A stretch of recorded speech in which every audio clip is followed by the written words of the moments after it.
Subhash Whiteboard gives you knowledge and orientation in grammar concepts in English language. మీకు సులభమైన పద్ధతులలో English గ్రామర్‌పై అవగాహన కల్పించి, ఇంగ్లీష్ లాంగ్వేజ్‌పై, క్రియేటివ్ ఎక్స్‌ప్రెషన్‌పై, స్పీకింగ్ అండ్ లిజనింగ్‌పై పట్టు సాధింపజేయడమే మా లక్ష్యం. ఇప్పుడు మనం సింపుల్ టెన్సెస్ గురించి తెలుసుకుందాం. నార్మల్‌గా సింపుల్ టెన్సెస్ 3 ఉంటాయి.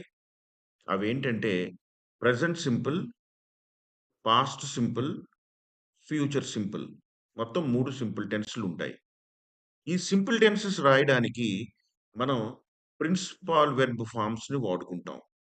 చూడండి, ముందు టెంప్లేట్‌లో చెప్పినట్టుగా ప్రిన్సిపాల్ వెర్బ్‌కి 5 ఫార్మ్స్ ఉంటాయి. అవేంటంటే present form, past participle form.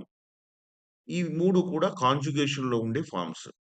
అలాగే 2 ఎక్స్‌టెన్షన్ ఫార్మ్స్‌ని మనం టెన్స్ కన్‌స్ట్రక్షన్ కోసం రాసాం. ఆ 2 ఏంటంటే ఫ్యూచర్ ఒకటి, ప్రెజెంట్ పార్టిసిపుల్ ఒకటి. ఫ్యూచర్ రాసేటప్పుడు మనం ఏం చేసామంటే, ఇదిగో ఈ ప్రెజెంట్ ఫార్మ్‌ని తీసుకొని దీని ముందు విల్ పెట్టాం. అంటే ఇది విల్ టేక్ అయింది. ఇది టేక్ అయితే ఇది విల్ టేక్ అయింది. అలాగే ప్రెజెంట్ పార్టిసిపుల్ రాయడానికి మనం ఏం చేసామంటే, ఇదే ప్రెజెంట్ ఫార్మ్‌ని తీసుకొని దానికి తర్వాత ఇంగ్ ఫార్మ్‌ని యాడ్ చేసాం. అంటే టేకింగ్ అయింది. టోటల్‌గా మనకి 5 ఫార్మ్స్ ఉన్నాయి. ఇందులో మొదటి 3 డిక్షనరీలో ఉంటాయి. ఈ 2 ఎక్స్‌టెన్షన్ ఫార్మ్స్ అన్నమాట. ఇప్పుడు మన టాస్క్ ఏంటంటే సింపుల్ టెన్సెస్‌ని రాయడం. ఇందులో చూడండి, present simple, past simple, future simple రాయాలి. రాయాలంటే ఇప్పుడు చూడండి, ప్రెజెంట్ సింపుల్ రాసేటప్పుడు మనం ఇక్కడుండే ప్రెజెంట్ ఫార్మ్‌ని వాడుకుంటాం. అంటే చూడండి, ఇక్కడ సబ్జెక్ట్ ఐ అండి. తర్వాత ప్రెజెంట్ ఫార్మ్ పెట్టాం. ఏంటి? టేక్. I take. ఇది చాలా సింపుల్ అన్నమాట. అలాగే మనం పాస్ట్ సింపుల్ రాసేటప్పుడు కూడా మనం ఏం చేస్తామంటే, ఇక్కడ ఉండే పాస్ట్ ఫార్మ్‌ని వాడుకుంటాం. చూడండి, ఇక్కడ పాస్ట్. ఇగో past form of the verb. అంటే subject plus past form of the verb అన్నమాట. అంటే ఐ టుక్. అలాగే ఫ్యూచర్ సింపుల్ రాసేటప్పుడు మనం ఫ్యూచర్ ఫార్మ్ ఆఫ్ ది వెర్బ్‌ని వాడుకుంటాం. వాడుకుంటే ఫ్యూచర్ ఫార్మ్ అంటే విల్ ప్లస్ ప్రెజెంట్ ఫార్మ్ కదా! అది వాడుకుంటాం. అందుకే ఇక్కడ చూడండి, విల్ టేక్ వచ్చింది. టోటల్‌గా 3 టెన్స్‌లు. ప్రెజెంట్ సింపుల్ ఏమో ఐ టేక్. సబ్జెక్ట్ ఐ అయితే, పాస్ట్ సింపుల్‌కొచ్చేసరికి అది ఐ టుక్‌గా మారింది. అంటే టేక్ ఏమైంది? టుక్‌గా మారింది. అదే ఫ్యూచర్ సింపుల్‌లోకొచ్చేసరికి అది విల్ టేక్‌గా మారిందనమాట. అంటే ప్రెజెంట్ ఫార్మ్‌ని ప్రెజెంట్ సింపుల్‌లోను, పాస్ట్ ఫార్మ్‌ని పాస్ట్ సింపుల్‌లోను, ఫ్యూచర్ ఫార్మ్‌ని ఫ్యూచర్ సింపుల్‌లోని వాడుకున్నాం. కాబట్టే ఇక్కడ ఐ టేక్, పాస్ట్ సింపుల్‌కొచ్చేసరికి ఐ టుక్ అంటే రెండో ఫార్మ్. అలాగే ఫ్యూచర్ సింపుల్‌కొచ్చేసరికి ఐ విల్ టేక్ అనమాట. ఈ విధంగా మనం 3 సింపుల్ టెన్సెస్‌ని తయారు చేయడం జరిగిందనమాట. ఈరోజు ఈ టెంప్లేట్‌లో మనం సింపుల్ టెన్సెస్ తాలూకా యూజ్‌ని పరిశీలిద్దాం.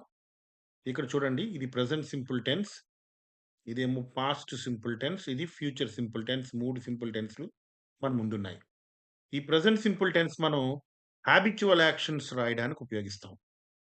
హాబిచ్యువల్ యాక్షన్స్ అండ్ రొటీన్ యాక్షన్స్, ఇంకా చెప్పాలంటే యూనివర్సల్ ట్రూత్స్ ఇవన్నీ రాయొచ్చు. ప్రెజెంట్ మనం సింపుల్‌గా స్టార్ట్ చేద్దాం. అలాగే పాస్ట్ సింపుల్ టెన్స్ అనేది మనకి పాస్ట్ ఈవెంట్స్ రాయడానికి, అంటే గతంలో జరిగిన సంఘటనలు ఏవైతే రాయడానికి దాన్ని మనం పాస్ట్ సింపుల్ టెన్స్ ఉపయోగిస్తాం. అలాగే ఫ్యూచర్ సింపుల్ టెన్స్‌ని మనం ప్రిడిక్షన్స్, అంటే భవిష్యత్తులో జరగబోయేవి, ప్రిడిక్షన్స్ అండ్ సర్టెనిటీస్‌ని రాయడానికి భవిష్యత్తులో వాడతాం మనం ఫ్యూచర్ సింపుల్ టెన్స్‌ని.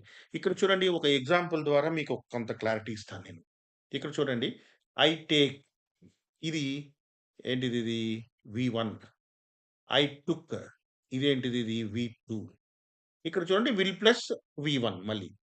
చూడండి, I take my salary, I take my salary every month అనే ఒక ఎగ్జాంపుల్ నేను రాస్తే, దీని మీనింగ్ ఏమొస్తది? I take my salary every month. నేను ప్రతి నెల నా జీతం తీసుకుంటుంటాను. అంటే ఒక హాబిట్ అన్నమాట నాకది. ఏంటి? జీతం తీసుకోవడం అనేది ఒక హాబిట్. ప్రతి నెల తీసుకుంటాను అనే ఒక హాబిట్‌ని, ఒక రొటీన్ యాక్షన్‌ని మనం ఇక్కడ చెప్పడానికి మనం వి1ని వాడాము ఇక్కడ చూడండి. I take my salary every month. నేను ప్రతి నెల నా సాలరీని తీసుకుంటుంటాను. అదే ఇక్కడికొచ్చేసరికి చూడండి, ఐ టుక్, ఇక్కడ చూడండి రాస్తాను. I took my salary salary last month అన్నాననుకోండి. లాస్ట్ మంత్ అంటే ఇక్కడ చూడండి. నేను తీసుకున్నాను. నా సాలరీని ఎప్పుడు లాస్ట్ మంత్ గత నెల నేను నా సాలరీని తీసుకున్నాను. ఇదేంటంటే ఒక పాస్ట్ ఈవెంట్ ఇది. పాస్ట్ ఈవెంట్ గతంలో జరిగిన ఒక సంఘటన. నేను గత నెల జీతం తీసుకున్నాను. అంటే ఇది గతంలో జరిగింది. కాబట్టి దీన్నేమంటామంటే మనం పాస్ట్ ఈవెంట్ అంటాం. ఈ రెండిటికి క్లియర్ డిఫరెన్స్ ఉంది. హాబిట్‌కి, పాస్ట్ ఈవెంట్‌కి డిఫరెన్స్ ఉంది. ఇది ఒక అలవాటు. ప్రతి నెల జీతం తీసుకోవడం ఒక అలవాటు. I take my salary every month. ఇదొక హాబిట్. అయితే I took my salary last month. గత నెల నేను జీతం తీసుకున్నాను అనే ఒక గతంలో జరిగిన సంఘటనని చెప్తున్నాం. అదే ఇక్కడ చూడండి మూడో ఎగ్జాంపుల్‌కొస్తే I will take my salary I will take my salary next month. చూడండి నెక్స్ట్ మంత్. ఇక్కడ ఒక ప్రిడిక్షన్ చెప్తున్నాడు. అంటే నేను తీసుకుంటాను. ఐ విల్ టేక్ అంటే ఏంటి ఇక్కడ తీసుకుంటాను భవిష్యత్తులో. మై సాలరీ నేను తీసుకుంటాను. ఇప్పుడు నెక్స్ట్ మంత్ తీసుకుంటాను. అంటే భవిష్యత్తులో జరిగే ఒక ప్రిడిక్షన్. ఎందుకంటే నేను పని చేశాను కాబట్టి నెక్స్ట్ మంత్ నేను జీతం తీసుకుంటాను అనే ఒక ప్రిడిక్షన్ ఇక్కడ మనం తెలియజేస్తున్నాం. ఇప్పుడు ఈ టెంప్లేట్‌లో మనం ఏం చేద్దామంటే, ఈ 3 సింపుల్ టెన్స్‌లు అంటే present simple, past simple, future simple tense తాలూకా అగ్రీమెంట్ చూద్దాం. అగ్రీమెంట్ ఏంటో చూద్దాం. అగ్రీమెంట్ అంటే అర్థం ఏంటంటే అది సబ్జెక్ట్‌తో అగ్రీ అవ్వడం అన్నమాట. ఇక్కడ చూడండి ప్రెజెంట్ సింపుల్ టెన్స్‌లో మనం ఏం వాడతాం? వి1 వాడతాం. ఓకేనా? వి1 అనే వెర్బ్. ఓకేనా? ఇక్కడ చూడండి ఇక్కడ వి1 వచ్చింది టేక్. ఇక్కడ టేక్‌కి చివర ఎస్ చేరింది. ఎప్పుడు ఎస్ చేరుతుంది అనేది ఇక్కడ చాలా ఇంపార్టెంట్ పాయింట్ అన్నమాట. ఇక్కడ సబ్జెక్ట్స్ చూడండి ఇంతకుముందు మనం ఐతో రాసాం. I take. అదే విధంగా వి వచ్చినప్పుడు కూడా టేకే. యు వచ్చినప్పుడు కూడా టేక్. దే వచ్చినప్పుడు కూడా టేక్. అలాగే ప్లూరల్ నౌన్స్. అంటే ఇక్కడ బాయ్స్ అని ఒక ప్లూరల్ నౌన్. బాయ్స్ అంటే బాలురు. బాలురు అనేది ఒకటి కంటే ఎక్కువ మంది కాబట్టి ప్లూరల్ నౌన్. ప్లూరల్ నౌన్స్ వచ్చినప్పుడు కూడా ఇక్కడ మామూలు టేకే వస్తుంది. వి1 వస్తుంది. అలా కాకుండా ఇక్కడ ఏమైందో చూడండి. సబ్జెక్ట్ ప్లేస్‌లో హి గాని, షీ గాని, ఇట్ గాని లేదా ఏదైనా సింగులర్ నౌన్. ఇక్కడ నేను ఒక పేరిచ్చాను. రాజు అనే పేరిచ్చాను. రాజు సింగులర్ నౌన్ ఒకడే కాబట్టి. ఇలాగా హి గాని, షీ గాని, ఇట్ గాని సింగులర్ నౌన్స్ కానీ వస్తే వెర్బ్‌కి చివర ఎస్ లేదా ఈఎస్ చేరుతాయి. అవసరాన్ని బట్టి ఎస్ కానీ, ఈఎస్ కానీ చేరుతాయన్నమాట. ఓకే. ఈ అగ్రీమెంట్‌ని మనం గమనించాలి. ఓకేనా? చూడండి ఇక్కడ I take, we take, you take, they take, boys take, he takes, she takes, it takes, Raju takes. ఈటిల్ని ఏమంటారంటే థర్డ్ పర్సన్ సింగులర్స్ అంటారు.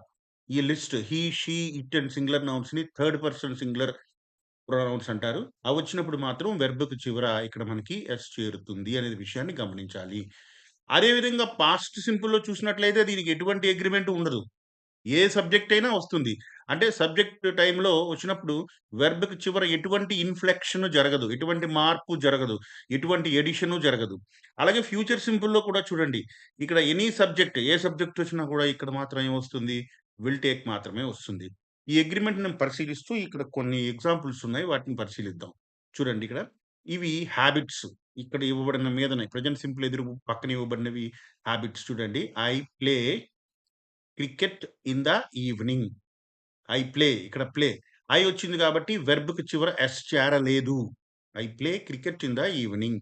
నేను సాయంత్రం క్రికెట్ ఆడుతుంటాను. అది నా హాబిట్. ఇక్కడ ఏమొస్తాయి ఇవి హాబిట్స్ కదా! ఇవి అంటే ప్రెజెంట్ సింపుల్ వి1 వచ్చిందంటే అది ఖచ్చితంగా హాబిట్స్ అవుతాయి.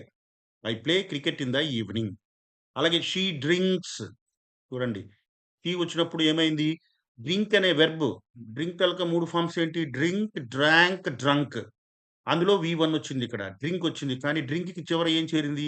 ఎస్ చేరింది. ఎందుకంటే చూడండి షీ వచ్చినప్పుడు వెర్బ్‌కి చివర ఎస్ చేరుతుంది. She drinks milk in the morning. దీనర్థం కూడా ఏంటి? హాబిటే. ఏంటది? ఆమె ఉదయాన్నే పాలు త్రాగుతుంటుంది. అలాగే చూడండి ఇక్కడ హి కమ్. ఇక్కడ వెర్బ్ కమ్. కమ్ తాలూకా 3 ఫార్మ్స్ ఏంటి? Come, came, come. అందులో వి1 ఇక్కడ రాసాం. కమ్. కమ్ కూడా ఎస్ చేరింది. ఎందుకు? హి వచ్చింది కాబట్టి. చూడండి. థర్డ్ పర్సన్ సింగులర్ అయినటువంటి హి వస్తే వెర్బ్‌కి చివర ఎస్ చేరుతుంది. హి comes to my house. Every day. అతడు ప్రతిరోజు మా ఇంటికి వస్తుంటాడు. అది అతని అలవాటు. ఓకేనా? అలాగే Sita, Sita goes to America every year. Sita ప్రతి సంవత్సరం కూడా అమెరికా వెళుతుంటుంది. ఇక్కడ చూడండి ఈఎస్ చేరింది. గో వచ్చినప్పుడు దానికి ఈఎస్ చేరింది. నేను ఇందాకే అన్నాను. ఒక్కొక్కసారి ఎస్, ఒక్కొక్కసారి ఈఎస్ అనేది అక్కడ అవసరాన్ని బట్టి, స్పెల్లింగ్ రూల్‌ని బట్టి ఏమవుతుందంటే వస్తాయన్నమాట. అంటే గో తాలూకా 3 ఫార్మ్స్ ఏంటి? Go, went, gone. అలాంటప్పుడు గో ఏమైంది? సీత సింగులర్ నౌన్ కాబట్టి ఎస్ చేరింది. Sita goes to America every year. Sita ప్రతి సంవత్సరం అమెరికా వెళుతుంటుంది. తర్వాత చూడండి. వి వాచ్, ఇక్కడ వెర్బ్ ఏది? Watch. Watched, watched 3 forms. Watch మరి వి వచ్చింది కాబట్టి ఎస్ చేరలేదు. కావాలంటే చూడండి, ఇక్కడ వి వచ్చినప్పుడు ఎస్ చేరదు. We watch TV every night. మేము ప్రతిరోజు రాత్రి టీవీ చూస్తుంటాము. అలాగా ఈ ఎగ్జాంపుల్స్ అన్నీ మనకు దేన్ని తెలియజేస్తున్నాయంటే హాబిట్స్‌ని తెలియచేస్తున్నాయి ఇక్కడ. ఓకేనా? అలాగే నెక్స్ట్ చూద్దాం. నెక్స్ట్ ఇవన్నీ కూడా ఏం తెలియజేస్తాయంటే పాస్ట్ ఈవెంట్స్‌ని తెలియచేస్తాయి. పాస్ట్ ఈవెంట్స్ అంటే ఇందాక డిస్కస్ చేసాం. గతంలో జరిగిన సంఘటనలు. ఓకేనా? చూడండి. ఇక్కడ వి2 వస్తదిక్కడ. వి2 చూడండి అక్కడ reached. She reached. Reached. She reached Hyderabad last night. గత రాత్రి ఆమె హైదరాబాద్ చేరుకుంది. ఓకేనా? రీచ్డ్. ఇక్కడ ఎటువంటి ఇన్‌ఫ్లెక్షను సబ్జెక్ట్ షీ వచ్చినా, దే వచ్చినా, ఏమొచ్చినా ఎటువంటి మార్పు జరగదు. కేవలం వి2 మాత్రమే వస్తదనమాట. అలాగే చూడండి. They ate. ఈటెన్. ఇది రెండో ఫార్మ్ ఇది. Ate. E A T eat, A T E ate అనమాట. Eaten. They ate biryani yesterday. వాళ్ళు నిన్న బిర్యానీ తిన్నారు. నిన్న జరిగినటువంటి ఒక సంఘటన అది. అలాగే హి సోల్డ్ హిస్ కార్. ఇక్కడ సోల్డ్ అంటే సోల్డ్. అతను సోల్డ్ అమ్మేశాడు. హిస్ కార్ తన కార్‌ని లాస్ట్ ఇయర్ గత సంవత్సరం అతని కార్‌ని అమ్మేశాడు. అదొక సంఘటన. అందుకనే సోల్డ్ రెండో ఫార్మ్ వచ్చింది. చూడండి. They built a house 2 years ago. Built. ఇది రెండో ఫార్మే వి2. ఇయన్నిట్లోనూ కూడా వి2లే వచ్చాయి. రీచ్డ్, ఏట్, సోల్డ్, బిల్ట్ అన్నీ కూడా వి2లనమాట. వి2 వచ్చినప్పుడు దాని మీనింగ్ ఏమొస్తది? పాస్ట్ ఈవెంట్ గతంలో జరిగిన ఒక సంఘటనగా వస్తది. నెక్స్ట్ చూద్దాం. నెక్స్ట్ దాంట్లో చూడండి. ఇక్కడ ఫ్యూచర్ సింపుల్‌కొచ్చేసరికి చూడండి. విల్ ప్లస్ వి1 వచ్చింది కదా! ఇక్కడేమొస్తాయంటే ఇక్కడ ప్రిడిక్షన్స్ వస్తాయి. ఓకే. ప్రిడిక్షన్స్ అంటే భవిష్యత్తులో జరుగుతాయని మనం ఊహిస్తాం. చూడండి. I will pay the bill tomorrow. I will pay అంటే నేను చెల్లిస్తాను. ఇంకా చేయలేదు ఆ పని. భవిష్యత్తులో చేస్తానని ఊహిస్తున్నాననమాట. చూడండి. I will pay the bill tomorrow. రేపు నేను బిల్లు చెల్లిస్తాను. They will come to India next year. చూడండి. విల్ ప్లస్ వి1. వాళ్ళు నెక్స్ట్ ఇయర్ ఇండియా వస్తారు. ఓకే. అలాగే she pass the exam in first class. ఆమె ఫస్ట్ క్లాస్‌లో ఎగ్జామ్ పాస్ అవుతుంది. ఓకే. ఇంకా జరగలేదది. భవిష్యత్తులో జరుగుతాది అని ఊహిస్తున్నాం. ప్రిడిక్ట్ చేస్తున్నాం. అలాగే we will complete the homework tomorrow. రేపు మేము హోంవర్క్ పూర్తి చేస్తాము. ఈ ఎగ్జాంపుల్స్‌లో మనకేం కనబడుతున్నాయంటే క్లియర్‌గా ప్రిడిక్షన్స్ కనబడుతున్నాయి. ఓకేనా? వి1 వాడినప్పుడు హాబిట్స్, వి2 వాడినప్పుడు past events, V will plus వి1 అంటే ఫ్యూచర్ సింబల్ వాడినప్పుడు ప్రిడిక్షన్స్ వస్తాయన్నమాట.